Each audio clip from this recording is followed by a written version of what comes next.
Bonjour, bienvenue pour cette nouvelle vidéo des astuces de Fred. Aujourd'hui, nous allons parler de la meilleure façon de gérer les obstacles et les difficultés relationnelles. Car les obstacles et les autres personnes sont extérieurs à nous et la seule chose que nous pouvons contrôler, c'est la façon dont nous y réagissons. Tout le monde subit des difficultés ou des épreuves imprévues et cela en apparence, ne nous appartient pas et nous n'en sommes pas responsables. Et en fait, nous allons voir que nous avons quand même une part importante dans la concrétisation de ces problèmes et de leur existence dans notre vie. Et nous allons voir quelle est la meilleure façon d'y réagir pour dépasser les obstacles sans souffrance. Ce qui est important de comprendre, c'est que nous avons tous ce que l'on peut appeler une intelligence émotionnelle. Et celle-ci régit la façon dont nous réagissons par rapport aux autres, mais aussi notre attitude et la façon dont les autres nous voient. Dans notre langage et notre façon de nous exprimer, il y a le langage explicite, ce que nous disons avec les mots, et le langage implicite, ce qui est contenu dans le message d'une manière inconsciente. Et cette expression implicite est basée sur les mouvements corporels, les mouvements du visage ou l'attitude du corps, notre positionnement dans l'espace, et aussi par le ton de la voix. Et donc, quand nous interagissons avec quelqu'un, nous envoyons des signaux inconscients et l'autre personne y réagit. Et il est important de comprendre cela quand nous avons des difficultés relationnelles récurrentes dans la vie. Car nous avons souvent une position ou une attitude que nous ne contrôlons pas, mais qui fait réagir les autres. Et donc il est important d'en prendre conscience. Quelquefois, il s'agit aussi d'obstacles qui ne sont pas liés à des personnes, des difficultés financières, des problèmes de voiture ou plein d'événements qui peuvent surgir dans la vie. Et en fait, souvent, ces obstacles ou les réactions des gens sont le reflet de ce que nous portons à l'intérieur. On peut considérer la vie comme le miroir de notre état intérieur.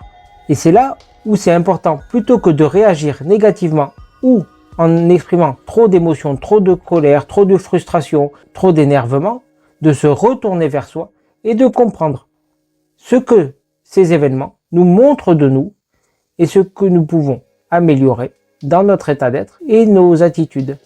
Car en fait, nous portons des programmes issus de notre enfance, des difficultés que nous avons eues tout au long de la vie, mais aussi des programmes issus du psychogénérationnel et de nos ancêtres.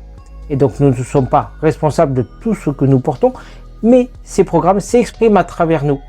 Et d'en prendre conscience, c'est très important. Et donc en fait, quand nous sommes confrontés à un obstacle ou des disputes avec des gens, il est important de se demander, mais pourquoi ou comment ai-je pu provoquer cela?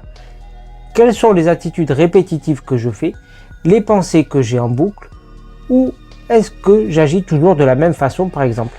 Car là, si c'est comme ça, la vie va toujours nous représenter les mêmes types de difficultés. Nous allons toujours avoir les mêmes types de patrons au travail ou les mêmes collègues de travail qui vont nous créer des problèmes ou tomber sur le même type d'amis ou de conjoints et les situations vont se répéter à l'infini.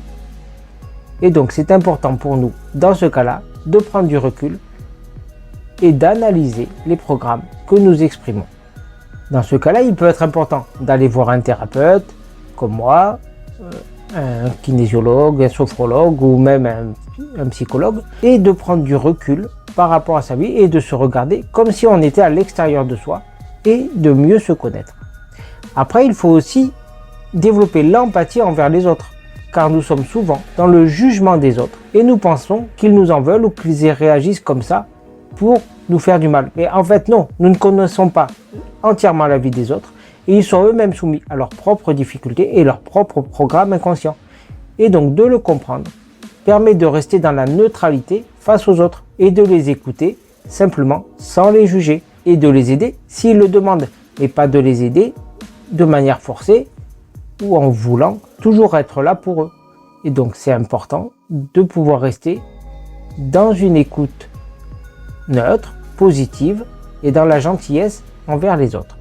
Et la meilleure façon d'agir dans la vie pour pouvoir dépasser les difficultés et les obstacles sans y réagir de manière obsessionnelle, en plus de travailler sur soi, et d'appliquer par exemple les 4 accords Toltec, qui sont que ma parole soit impeccable, de ne rien prendre personnellement, de ne pas faire de suppositions sur ce que pensent ou font les autres, et de toujours agir de son mieux.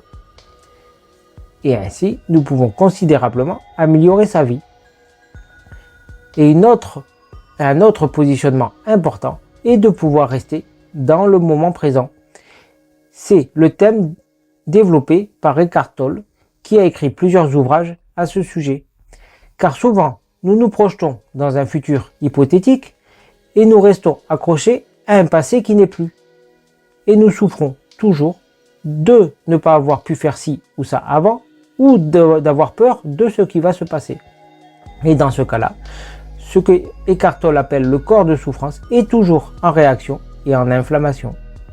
Et donc il est important de pouvoir se poser dans le moment présent où en fait les difficultés sont bien extérieures à nous et nous pouvons rester neutres et sereins à l'intérieur. Et ainsi affronter la vie dans la sérénité et le calme.